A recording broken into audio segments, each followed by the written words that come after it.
We're going to look at a couple of substitutions you can use for making certain integrals come out a lot easier. We'd already done one of these the last time we met in person, so let me make three triangles, sketch rather of three triangles, so you get the idea. The one we talked about last time was where, let's see, make sure I did this right, it was the sine substitution. Yeah, so you think of the side opposite from an angle being the variable, and then the adjacent side, the hypotenuse is a fixed number. And if that's the right triangle, then the substitution here is that the sine of theta equals x over a, right? So just crossing and multiplying that a gets you x is a sine theta. Now, where would this kind of substitution show up? It's when you've got an integral that involves the algebraic expression you'd see on the adjacent side, which is the square root of a squared minus x squared. Okay, so that's one of our substitutions. The couple of other ones here, just give you pictures of it as well. If the opposite side again is your variable, but it's the adjacent side that's a fixed number, then of course the hypotenuse is going to be variable in length, and its length is square root of x squared plus a squared. So if you have an integral that involves something like that, even x squared plus a squared, or under the radical, then it sometimes is reasonable to change domain so that you're dealing with the angle theta that corresponds to that thing. So, well, in this situation, it's the tangent of theta, which is sort of easiest known. X over a is tan theta.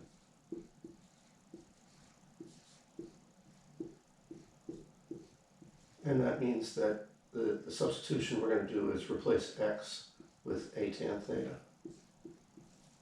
in those scenarios. And lastly, well, I guess it's sort of obvious from this, the hypotenuse might be a fixed number. Excuse me, I just said that wrong.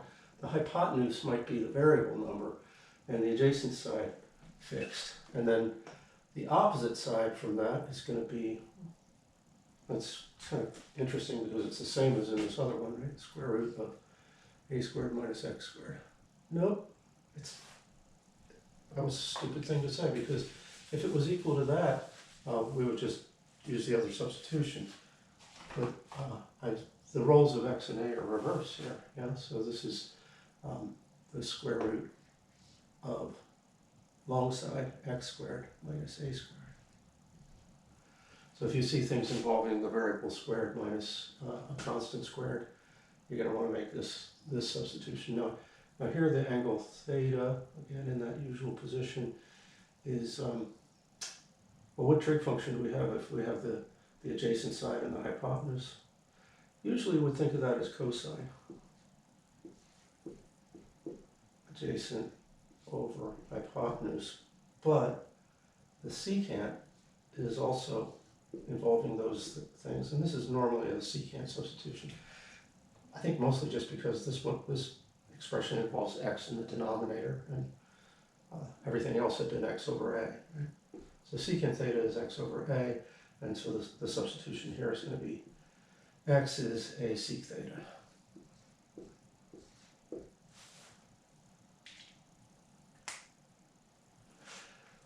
So a lot of this is really can be thought of physically, and I wanted to take a second to kind of demo that for you.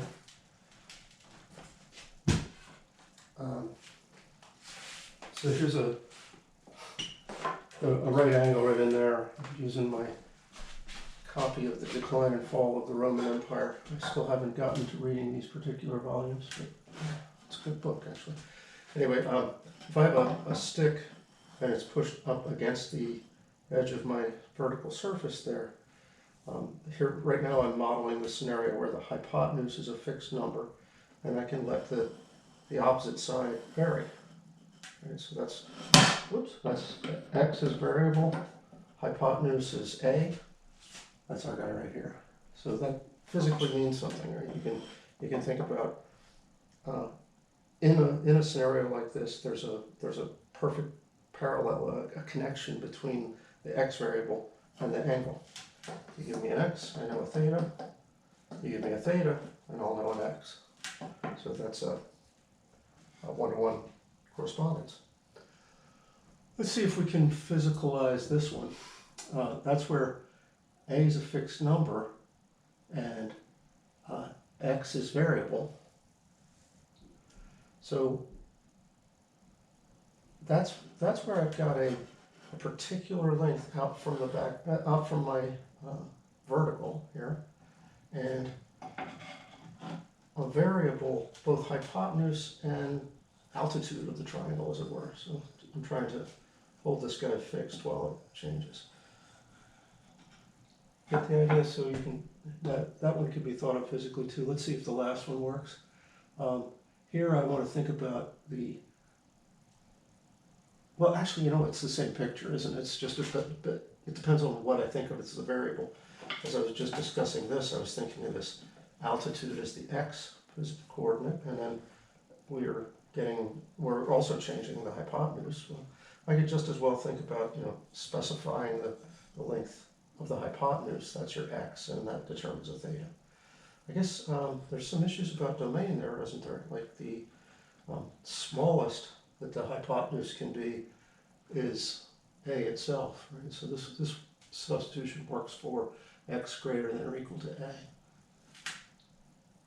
Okay.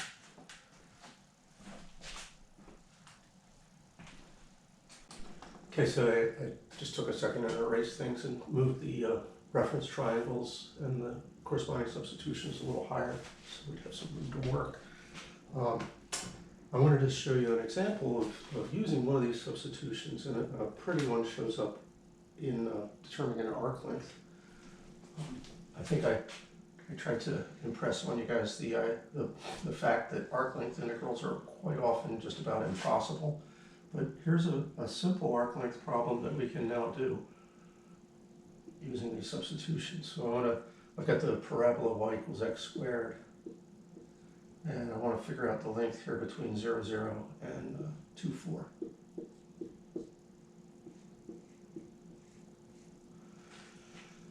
So the f of x is x squared. That means the integrand we're going to need to the thing we'll need to integrate in order to get the arc length is the square root of 1 plus the derivative squared, which would in this case be 4x squared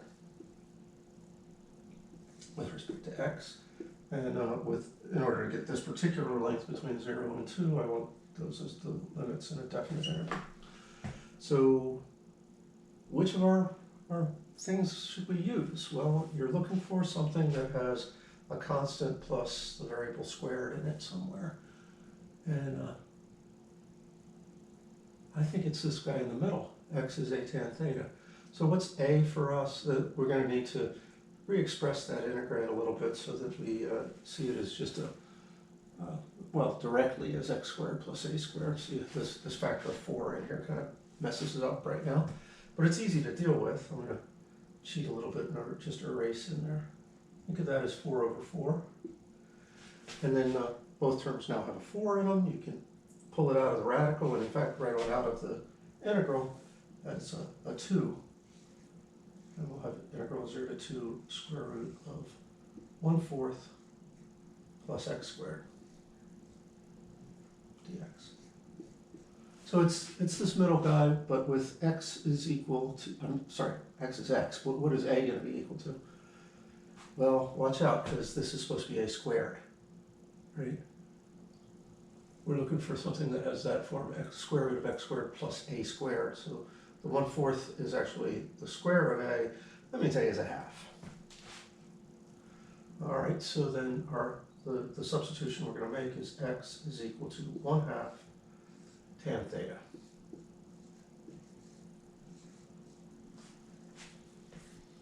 Maybe I can work one layer lower. So if we call this L, the integral we're after, L is now 2 times integral 0 to 2 square root of 1, whoops, I'm going to have to fix that, 1/4 plus, let's see, that'll be 1/4 tan squared theta.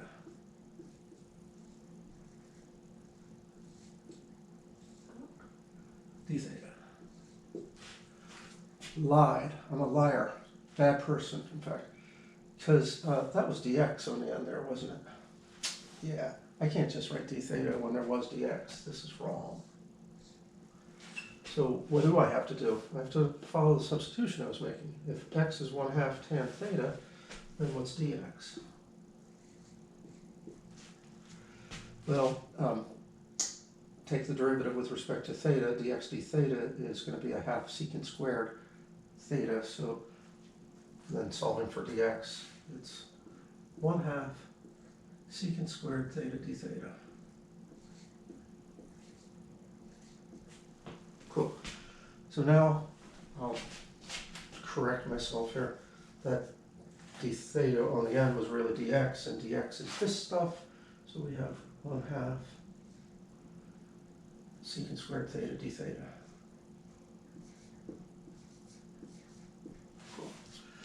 Now I guess I'm gonna have to make some more room. So okay, so I just did some movie magic and saved you the job of watching me erasing the board, but I did notice something that was in error at the bottom of the last board, so I wanted to point it out. I had left limits in there, which were the limits for x, and we had already changed the variable to theta. So those limits being 0 and 2, that was nonsensical. It should have just been, we don't know what they are yet, but we'll work that out. Once we find an antiderivative, we can undo the substitution and use the x limits, really. Or else we can, in fact, compute what the theta limits, what the appropriate theta limits are that go with those x values. But I think I'm going to go the way I've said first. All right, so that's out of the way. Now let's see what we've got here. Radical of 1 plus tan squared, that's just secant. Right? This is the thing under the radical is secant squared. That's one of the slightly less standard Pythagorean identities for secant and tangent. So that's secant and that's secant. In other words, what we're looking at is the 1/2 of the integral with unknown limits of secant cubed. Oops, about to call that x. It's not, it's theta. Okay. In our textbook, and if I didn't mention this already, this is an example of number 3 in section 8.4. They do something which I feel is a little cheat. They basically say, well, you can use a power reduction strategy, a formula that's given in the previous section. And it's true, you can, but where did that formula come from? I wanted to actually do this integral by sort of standard techniques, and it's a nice little detour which will recall to our minds a couple of things, particularly about integration by parts. So yeah, that's what I'm going to do, not just sort of quote the power reduction rule. Okay, so let's call this integral we're after I. I is the integral of secant cubed. The only difference is I don't want to deal with that 1/2 right now, so we're just calling I the integral of secant cubed d theta. In fact, I guess I can just talk about an indefinite integral, and then I don't need to think about these limits either. I want to use integration by parts, and we need to think about this as being the product of something that can be differentiated with something that can be integrated. And I think the choice is fairly clear on that. U is going to be, well, let's put it the other way. dv is going to be secant squared theta. Because secant squared is the derivative of tan, so when we reverse that and integrate, we'll get tan, which leaves u just as being secant theta. Okay. Whoops, I just miswrote. We don't need that d theta there. I don't know why. So yeah, what are the things we need to compute from them? If u is secant theta, its derivative is, you're supposed to remember this one by now, so I'm just going to recall it. It's secant theta tan theta. And then if dv is secant squared, what's v going to be? Well, I already sort of spoke to that. V is going to be tan theta. All right, so that integral I we just had is now going to be u times v, that's secant theta tan theta,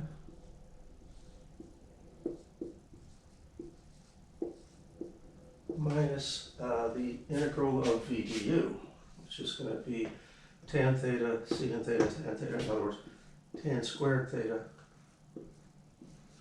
secant theta, d theta.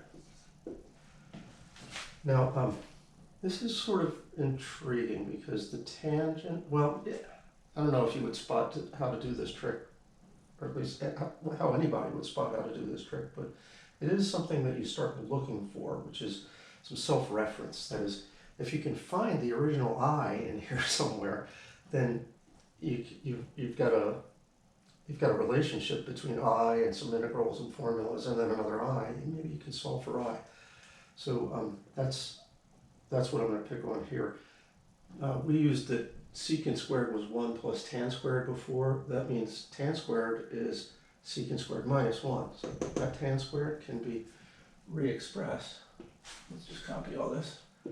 Sec theta, tan theta, minus integral secant squared theta minus 1.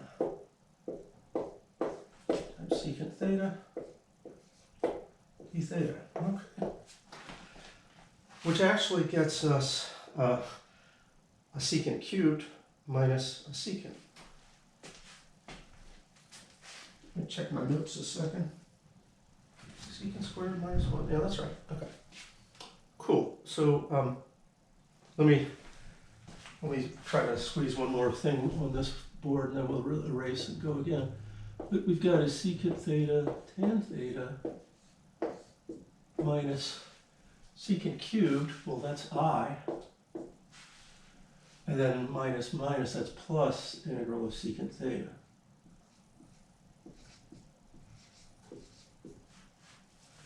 So I is equal to secant theta tan theta minus I plus secant theta, integral secant theta. Cool. And you can probably see where the next step's going to happen. You're going to take this minus I, add it to both sides. We'll have twice I is equal to junk involving secants and tangents. Okay, so as promised, here's twice our integral is equal to junk involving secants and tangents. And if we could integrate secant, we'd be all set. Now, it turns out we can. That was in the very first section of chapter 8. It showed us how to do the integral of secant theta. It was sort of proof by miracle. Let's run through it again. Integral of secant theta d theta. You find the right way to multiply by 1 is how they think of it. I mean, why it's actually possible to do this is, well, is because a thing over itself is equal to 1. But how do you come up with this thing? It was,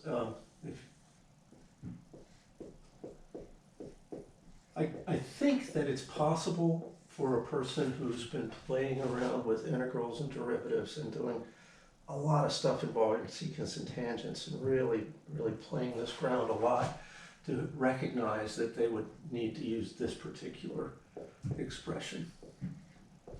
But I think for the ordinary mortal, it's pretty crazy that you would come up with that. But fortunately, somebody was able to spearhead this thing and came up with the right way to multiply by 1. Why is that the right way to multiply by 1? We end up with an integral that it has, let's just multiply the secant into the numerator. We've got secant theta, tan theta, plus tan theta in the bottom, and we've got secant squared theta plus secant tangent, that is secant theta tangent theta, in the numerator.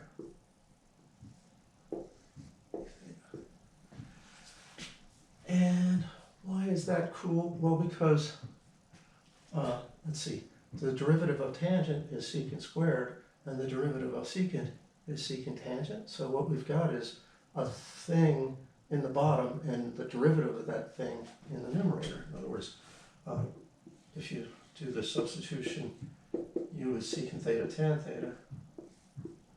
I keep not pronouncing the plus sign there.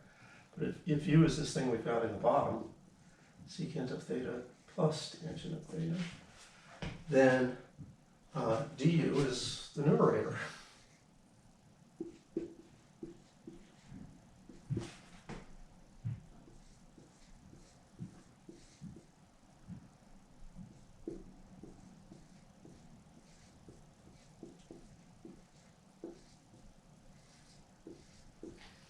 Which means we've got an integral that looks like du over u, and that's the natural log.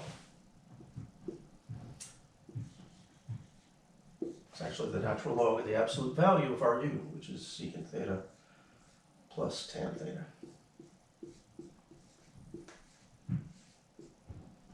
All of which is pretty cool because it finally lets us get back to our original problem. Okay, so that's back to our original problem. We were trying to find that arc length along a bit of the parabola. I had actually called this piece the integral I there. So if I was equal to just the integral of secant cubed theta d theta, we managed to find out that twice I was, yeah, I'm going to need to copy that because it was fairly complicated, wasn't it? Secant tangent plus, secant theta times tangent theta plus the integral of secant, but we just found out that that's the natural log of secant plus tangent.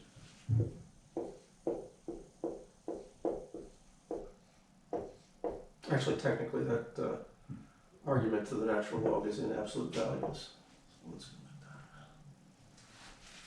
Cool, so that means I is a half of this quantity, and so L is a half of this quantity. Because our arc length is 1/4 of the stuff we just worked out. Secant theta times tangent theta plus natural log of absolute secant theta plus tangent theta.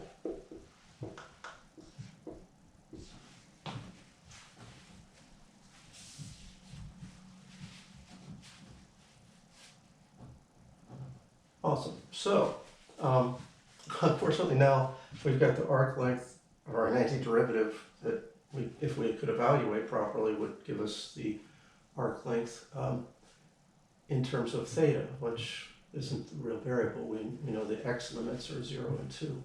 So we're going to need to re-express all of this stuff in terms of x. And for that, you want to think about the right triangle that the substitution came from. So right angle there, theta. I always draw my triangles like that with theta on an angle to the left. I guess I'm sort of thinking about this as being the center of the unit circle. All right, we were in the tangent substitution, right?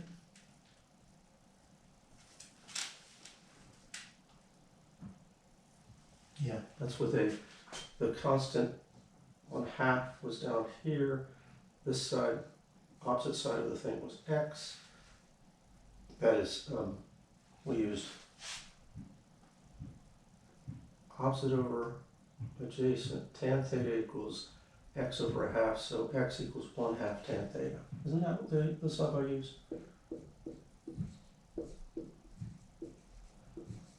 Let me look.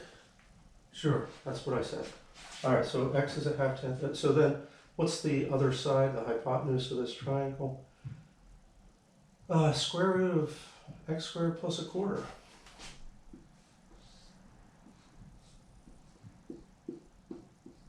That's familiar too, isn't it?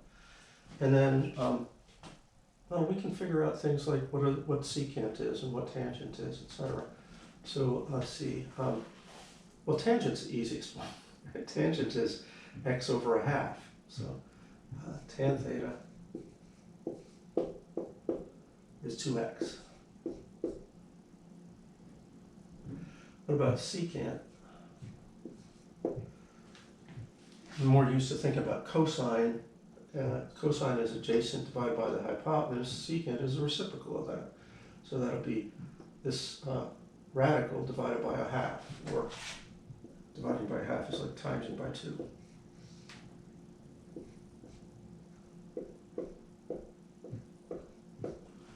Is that all I need? Yeah, I needed tangent and secant. Those are all the things that are in this mess. So I should be in a position to finally undo the substitution and apply their correct limits. Since this is so close to the end, I think I'm not going to save you from watching my erasure. All right. So our length L is 1/4 of the appropriate integral. All right, secant is, this secant is 2 times the radical of x squared plus a quarter. The tangent, which is multiplied by, is 2x.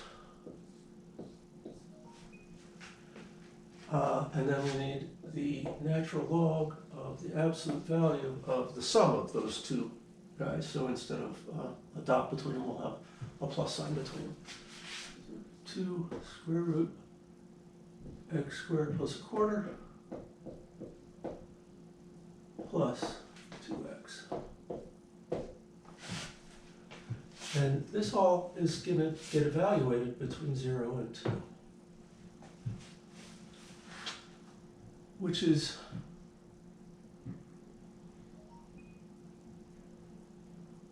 well, I guess I have no choice but to just start plugging away. Okay, so we just have a little bit of evaluation to do, and then we're all set. So the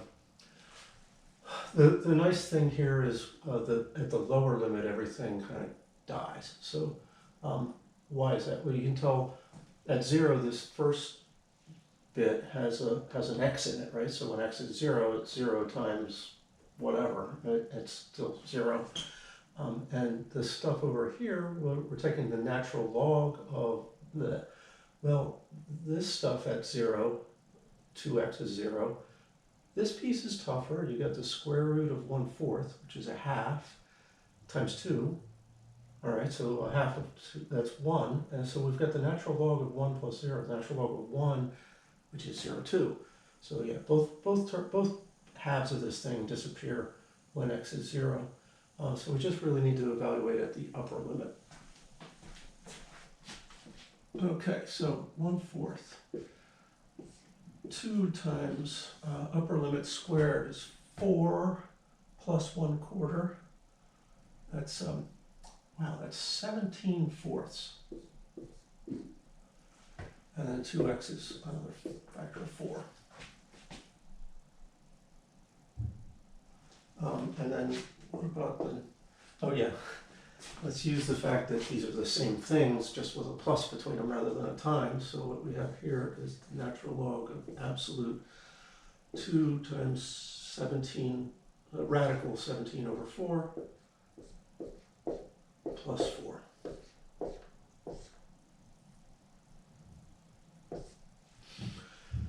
I feel like I should have done this before. That 4 in the bottom inside the radical cancels with the 2 outside the radical. So that's root 17 times 4.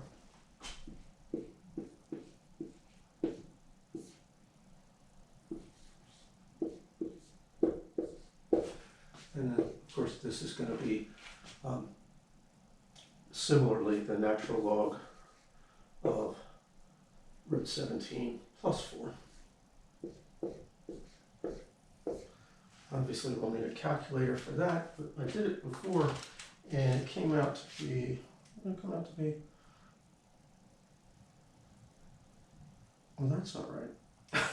I didn't do it before, so it's not going to be very exciting to watch me put this in, but the number comes out to be about 4.6.